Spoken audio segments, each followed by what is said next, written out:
crazy thing about trading Kevin or Santiago. How crazy is that? That's not crazy. One of them's got to go. Swinging a drive.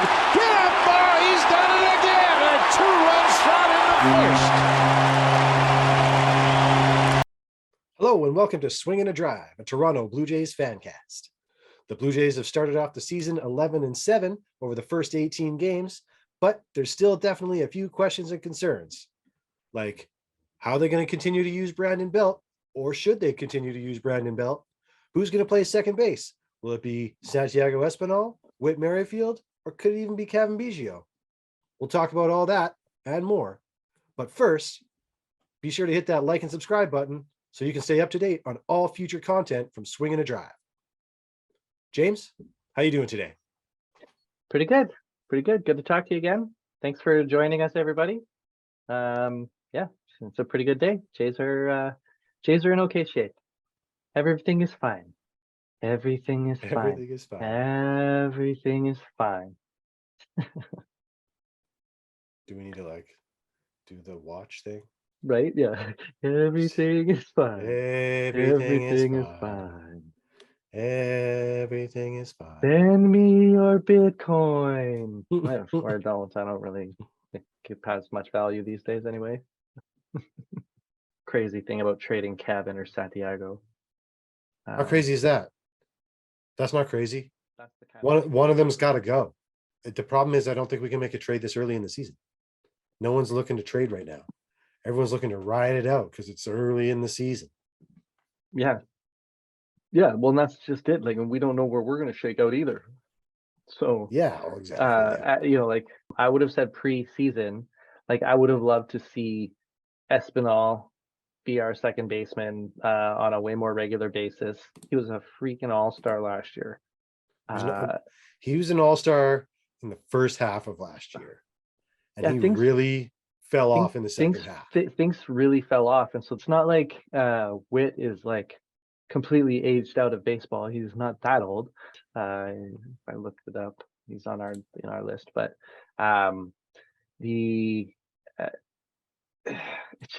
it's such a hard thing cause I think that Espinal is not a bench player.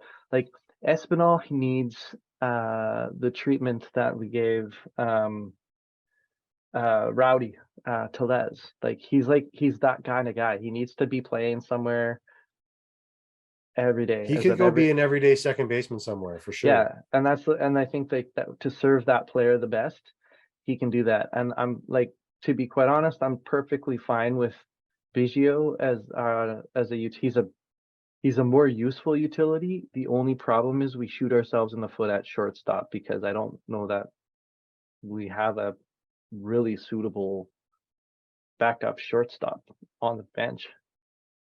But then you can bring Otto Lopez up. Bring Otto Lopez up to your bench, and then you got another shortstop guy. And maybe. Because you're not gonna replace these guys with other guys, and he's more of a bench guy. I think you trade Espinal to get a pitcher, right? A reliever that replaces either Trevor Richards, or possibly Anthony Bass. I'm not sure, or Simber. I'm not sure who you replace there. Mesa. Maybe you go get another lefty reliever. Could get another lefty reliever that throws maybe a little different arsenal than Mesa, because he's By different arsenal, do you mean strikes instead of balls? Come on. It's not that bad. He's doing okay. He's had a couple bad results. I mean, come on. We need strikes, not walks.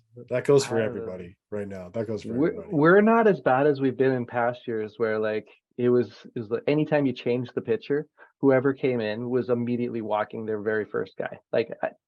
That's just it's just what we did Jimmy used to do that. Yeah. Last year, every time he came in, he'd walk the first guy. Yeah, felt like it anyway. Who are you bringing? Yeah, it's what is the situation you're bringing the Heat? He is. I like it when Jimmy comes in. Yeah, He's he had a couple unfortunate results, but he's okay. Like he's still throwing the ball in good spots and not. Yeah, he's as missing. reliable as anybody else in the Yeah. bullpen right now. Yeah.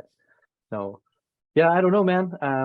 Like I think you're not wrong. Like I think one of the three guys is gonna have to move. There's I was looking at the AL East rosters at their potential, like who I thought were their depth bench guys. You know, like they got they got three shortstops in on the Yankees, and they're not all playing all the time, but they're on the roster. And I'm like, okay, so you've got like forget the Peraza and Anthony Volpe and IKF. Kiner Falefa.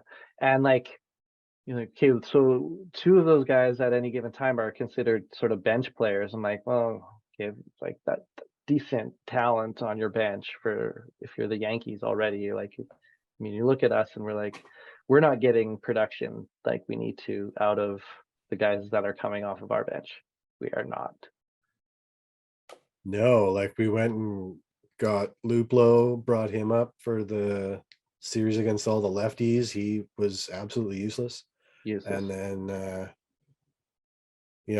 we've swapped him back for Lucas now, and Lucas hasn't made an appearance since he's been back. So yeah, that's a really weird, and I'm not sure if it's like baseball business usage or they just wanted to give Luplo a look to see, okay, because they just picked him off a waivers claim. So like, okay, what does it look like? How does he look for us? Like, if that's all they were doing, because they used him a lot, and Lucas like at least proved through the entire spring training that he was able to come through in a few big situations. And well, yeah, and if the situation is the righty lefties matchup, why not just bring up Otto Lopez to hit against the lefties? I agree. It's super weird that they brought this guy in. I don't really understand it. I'm thinking the same lines as you there, that this was just kind of like a give him a chance. Let's see what's going on. Yeah. Okay. Yeah. It's weird. Yeah. But it's weird. and I don't know if this is just all early season. See how things are going to shake out and see what we got now that things are in full swing, and everything matters. You can actually decide that striking out 19 out of 20 times matters in the regular season. Not strike out 19 out of 20 times in spring training. Well, I'm trying stuff, but like Chapman, not a great spring.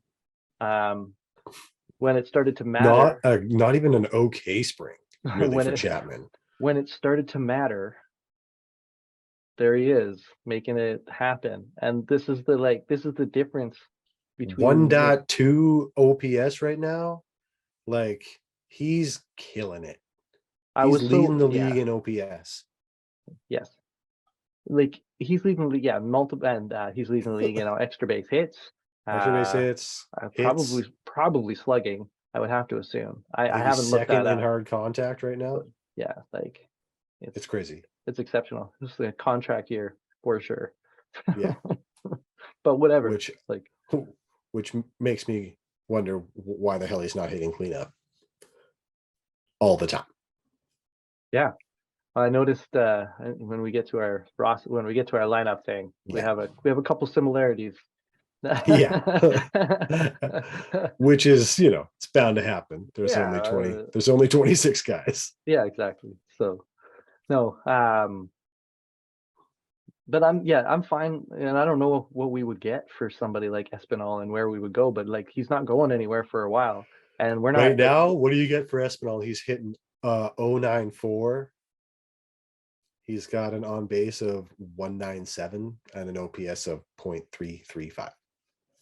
And he's not making some plays that he would have made normally. Like not as sure-handed out there. It feels like he hasn't been as awesome on defense as we've come to be accustomed to. Like maybe he's a guy that the shift is hurting. The banning of the shift is hurting. Maybe he's not as athletic as we thought. Maybe he's not as mobile as we thought. Yeah, could be. Could be. I mean, he's added a bunch. He's been focused on adding muscle to add power in the off Add season. power, yeah. Yeah. So maybe Which that's is affecting quickness. I think that's the only reason he was in the game yesterday is because he's got 1 home run. Otherwise, why is he playing against righties? That's why, he's only been playing against lefties so far.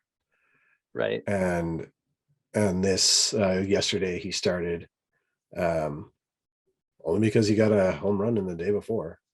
So, and Whit was playing left field What's and killing it out there. what is left on Santiago's time? I have that on our thing. Free agent 2027. So 1 year contract term. So he's just in like He's arbitration. Yeah. Okay. And So we kind of got him locked up for a bit. So that gives him value though. Value there. Yeah. That gives him value for sure. So now you got Espinal with some value. You got, let's do the same treatment for Biggio? Biggio. Where's Biggio? Because I feel like Whit's the guy you're not trading. Oops. But this front office and the manager, they love Biggio. So who knows? I don't think he's going anywhere. Well, that's the thing. Well, he's super useful. He's super. He can be an everyday player just because he plays everywhere. And if he's on the bench, you give Whit a day off at second and he can play second. You give Varsho a day off at left, he can play left. Springer needs off his feet, he can play right. You need Vladdy off his feet, he can play first. Because God forbid Brandon Belt gets any more playing time. You've done the experiment? It's over. Come on. Like, he's had more than 20 home runs one time in his career. I don't know why we went and got this guy in the first place, but he's not hitting well. What do we got? I got numbers here somewhere for Brandon Belt. Did I bring those up? Oh yeah, you had him in here. 167, 231, 481, 0 home runs, struck out in half his at bats. Yeah. Struck out in half of his 36 at bats. I mean, I've written the book on pitching to him in game as I'm watching the game, and I'll go, okay, strike one, he swings at something low, whatever. So you just kind of work on the inside of the plate with Brandon Belt.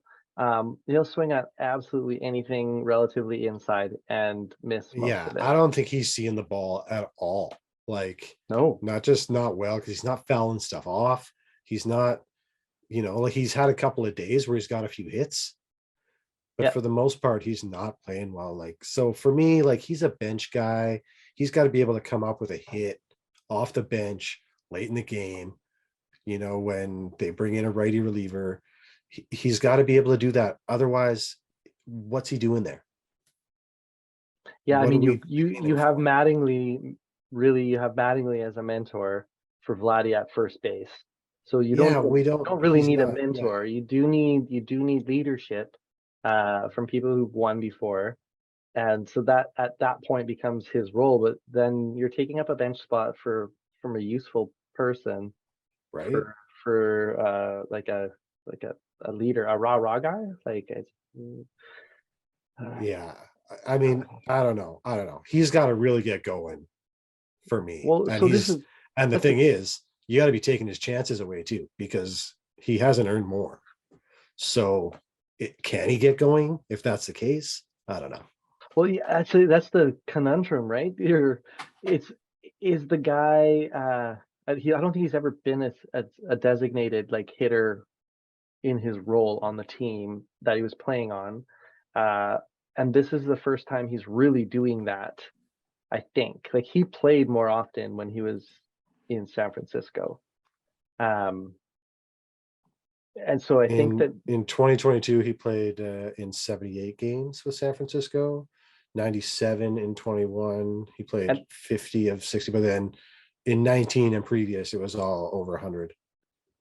And Yeah, like that's So his, yeah, he's a guy that's used to playing, and like I think that my thought is like he's obviously transitioning towards the DHE kind of role, but yeah, like you said, he's only had more than 20 once in his career.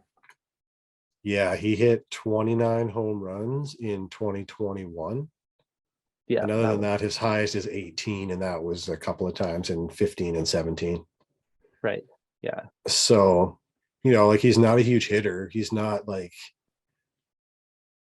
I don't know. they were I hoping. don't, I They don't know were what we've got him hoping. for. Nah, that's a. It's a. They It brought in a lot of guys, and they were hoping that if everybody works out, it's amazing.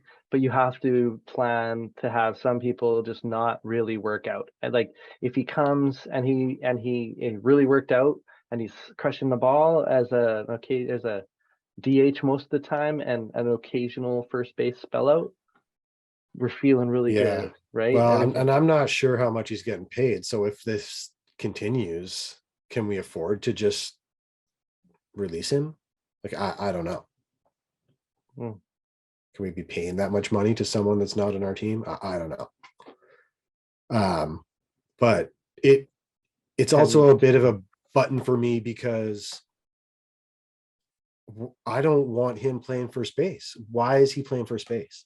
Why is Vladdy not been at first base every game so far? It's only been 18 games. Why does he yeah. need rest? He's a 24-year-old dude that's fit, despite what most people think. Oh yeah, he's fit. So it drives me nuts. I know he's getting DH at bats, but he needs to be at first base because we have other people that need to rotate through for DH. Like Springer does need to get off his feet, and Kiermaier does need to get off his feet. So Varsho is going to have to play some center, and we're going to have to move some things around. I think that Brandon Belt gives us he constricts the possibilities of what we can do because we've got a solid backup first baseman in Kevin Biggio, like we already mentioned. Yeah, So and he's a when left-handed Vladdy bat. needs a break in 60 more games or something, he can get one and Kevin can play first base. Like I'm Yeah, and off Brandon I, Belt. I I don't think that the Vladdy resting was about resting Vladdy. At this No, it's point, not. I It's think not. that was It's about getting getting Belt getting in the Belt, game. yeah, getting Belt in the game and seeing if they could get him going by having him playing in the games. I think that's the reason they were doing that. But I don't disagree with your take that somebody like Vladdy shouldn't need Well, and at this point in his career, he's not a DH. He does not have the focus on the bench yeah, to be yeah, DH, right? Like when yeah, he's in there and not on the field, he's dancing and having fun and playing his games. And how can he get locked in yeah, to hit? yeah. I think he's one of those guys that really needs to play on the field to be able to hit well. I agree. Like it's a real thing. Some Yeah, guys just can't be DHs. yeah, Not saying he won't be a great DH someday, because that's what he will be later in his career for sure. But right now he's a great first baseman and he should be out there playing first base. yeah. Like when he's like 32, he'll start to DH more often, and then by the time he's Yeah. 34 or 35, he'll be a David Ortiz level Yeah, or he'll go DH. learn from Uncle Nelly and like Cruz is what 42 or something and still crushing home runs as a DH right Right, now. right. Yeah, like I mean, Awesome. yeah, yeah. So we'll see how he progresses, but uh I want to see Vladdy and his glove and the plays he's making. Like he's Gold glove, outstanding. He's gold outstanding glove. over there. And the Yeah, thing is, he's really, really good. He's got so much room to grow still. yeah, Like he does make some plays look harder than they need to be because he doesn't have the best footwork, which is known, but it's getting better. It's getting better all the time. Now you got a guy like Donnie Baseball there to help him out. It's just going to continue to get better. yeah. They were talking about that on the broadcast the other day about how he was able to adjust his foot position relative to the bag in order to maintain contact when there's an errant throw. And it's those like little subtleties of playing that Well, you would and the other normally have things to like jump off the bag, and then nowadays he can't. He doesn't have to jump off the bag and still he's make not the setting play. his foot too early and that sort of stuff before he's waiting for the throw to happen before he lunges. Yeah.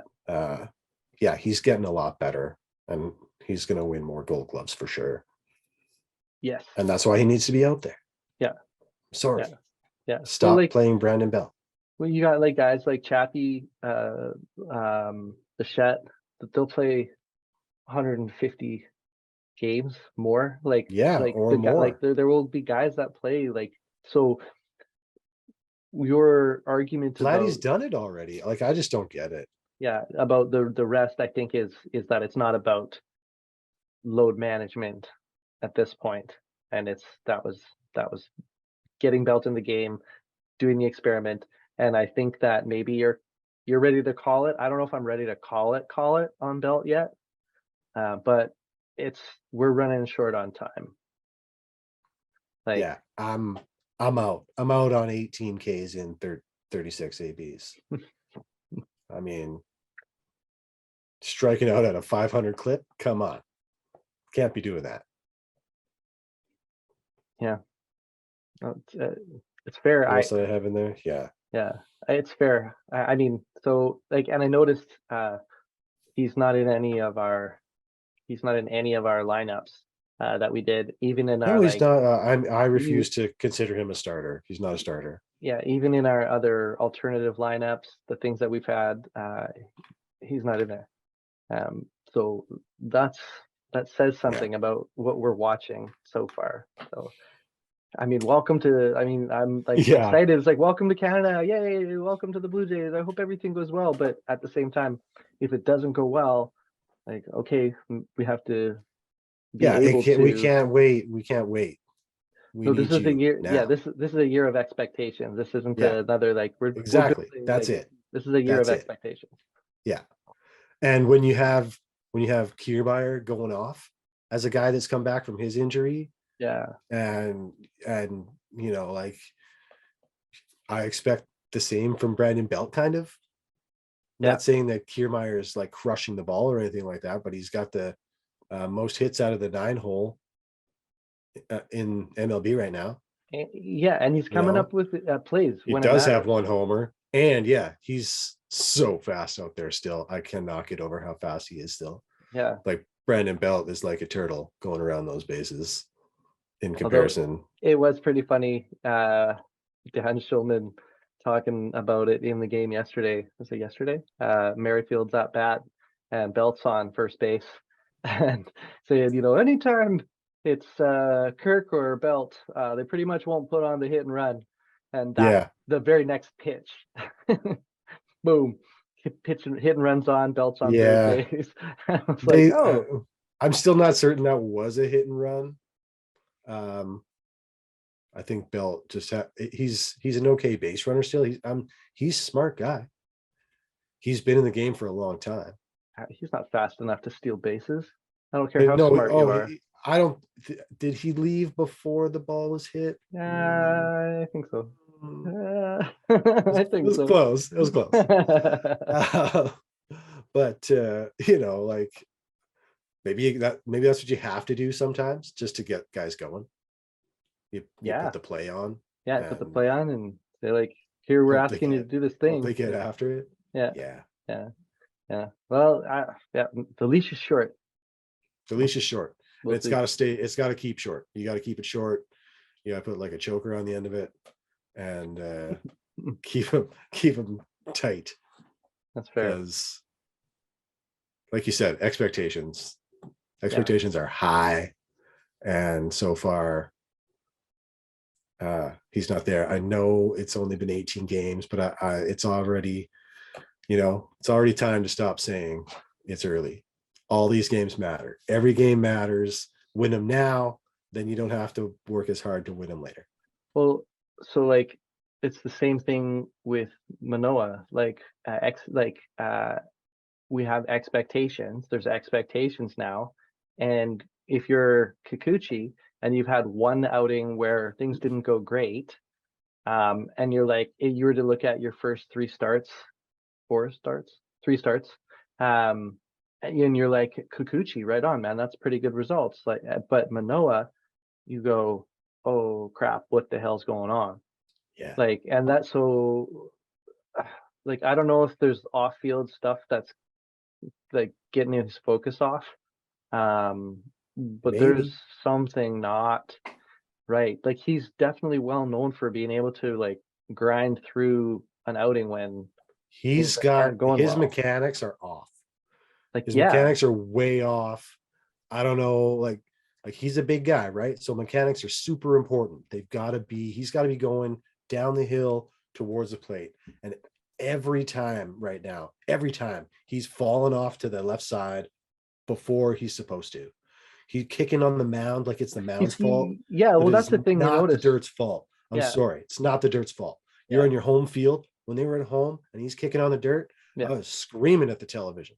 yeah, I was like, it is not the mound's fault, bro. yeah, yeah. You can ask that. You're in control of the mound here. Like, you're the starting pitcher. If there was something wrong with the mound, have them do it how you want it. Yeah. Well, so this You is know? Like, so this is part of expectations. Like, he's expecting a lot of himself. He's like, oh crap, I'm the ace now. I'm the guy. And I don't think he's handling it really well. Where he came up before and was yeah, just a really good young player and chip on his shoulder and he's trying everything to and prove himself. trying to prove himself. And then it's like, okay, cool. Doesn't matter what's in my way. I could, like, even if the dirt in where I put my foot in when I land is a little off, I'm going to execute my pitches. And now he's like, Yeah. it's a little uneven where I put my foot, sir. It's affecting my So, play. Like, it's well, the other thing is I think the sophomore slump is real. Like, guys have figured him out. He was awesome last year. So there's a lot of video on him. There's a lot of book out there. Guys know what he does. Guys know how he throws. And yeah, he's missing spots he- in the he's middle. he's missing a lot of his sliders. Where last year they were more competitive. Where even Oh if yeah. it's the back foot slider to the lefty or the away slider to the righty, he's pulling them down like they're 15 feet before the plate. They're easy to identify that they're going to be way outside the zone. Like, they're not breaking late at all. And so if you're a hitter, you're identifying that pretty quick. I don't think he's particularly offering a particularly tough AB, aside from the errant fastballs that are smoking guys. Errant. Errant. Didn't hear it here. I will straight up say that he hit Yandy Diaz on purpose. Is there a beef? Is he just trying to It start a was beef? it was for everything that happened right before. Oh, He I did missed. a pump up thing, did his like hat thing, and then blah, blah, and then turns around and Diaz says, "Hey, can you check the ball?" And so the ump made him get it, like he threw a new ball, I missed that. and that All threw I him off. thought was So he just like first pitch, he's like, "Suck it." you. First pitch of the game, he's like, "You gonna That's screw with me? Here you go." that's petulant. I don't like that. If that's, Huh? yeah. I'm sure that's what it was. Well, and so, that's why, like, he might have said, coming with this Verdugo thing, he might have said coming from Verdugo doesn't mean a thing. It getting to him, all of that stuff is getting to him. Yeah. He is a big boy in the big boy league now, and I don't think he's dealing with that stress well. I think he's probably trying to be stoic and strong about it, but I wouldn't be shocked if Well, they keep saying he's having good side sessions, but then he's not bringing it to the game. So yeah. something's happening out there. What happens when if you're going through something and the stakes are totally off, you can throw your side session just fine. And then as soon as the lights are on you and the pressure's up and something doesn't go right, it affects your resiliency. Like, I really think that there's something going on Yeah, I mean, off field. I don't think his head is right. he is a pretty resilient dude. I will say that. He still Don't battled in the game the other day. Like he wasn't on, but he still made it into the fifth inning. don't doubt it. Yeah, he's a super resilient young guy. Like, he's a That's, fighter, so he's but I gonna don't get.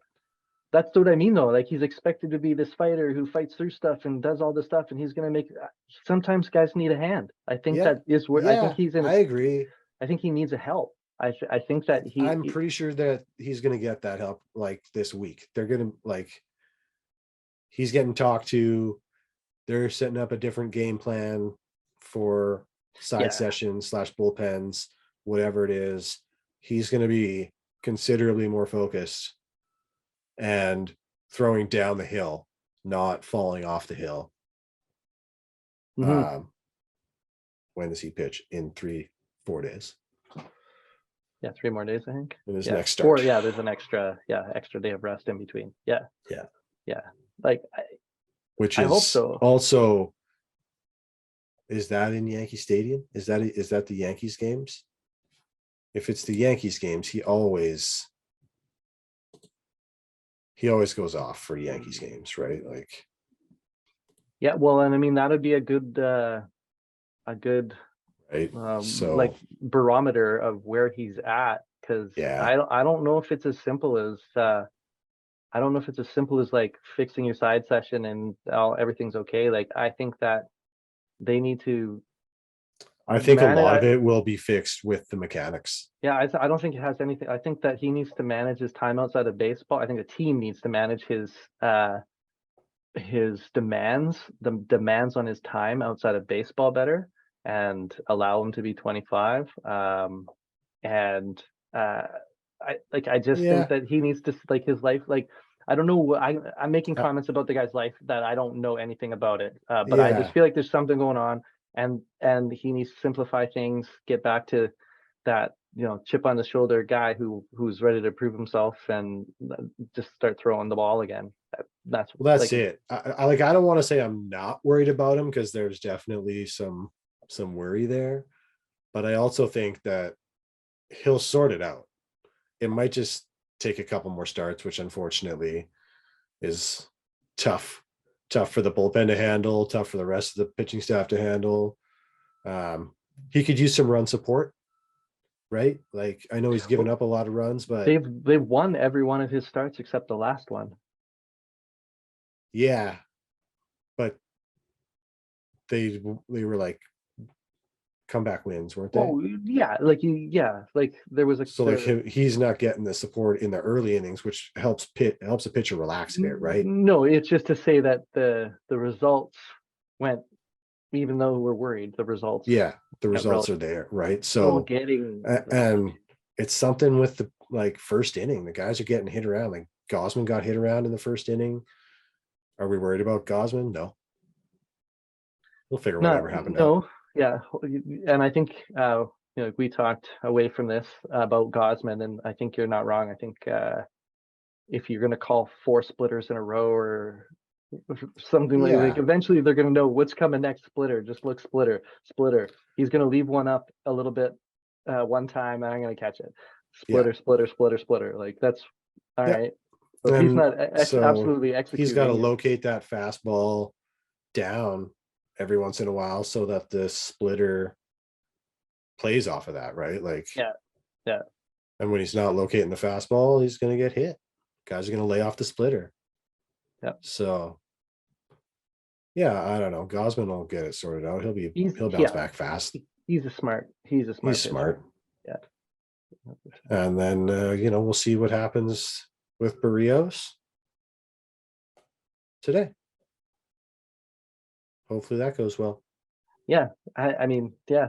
I don't see why it wouldn't. They've been working with them. It's obviously a fairly good hitting team. Houston Astros are not the team they used to be, though. They're not the team they were last year. No, they're an 8-9 or an 8-10 or whatever they are team. Right now, like, that's what they are. Yeah, I agree. Okay, thanks for joining us, everybody. And once again, don't forget to like and subscribe to stay up to date on all the future content. And thanks for watching. Thanks, guys.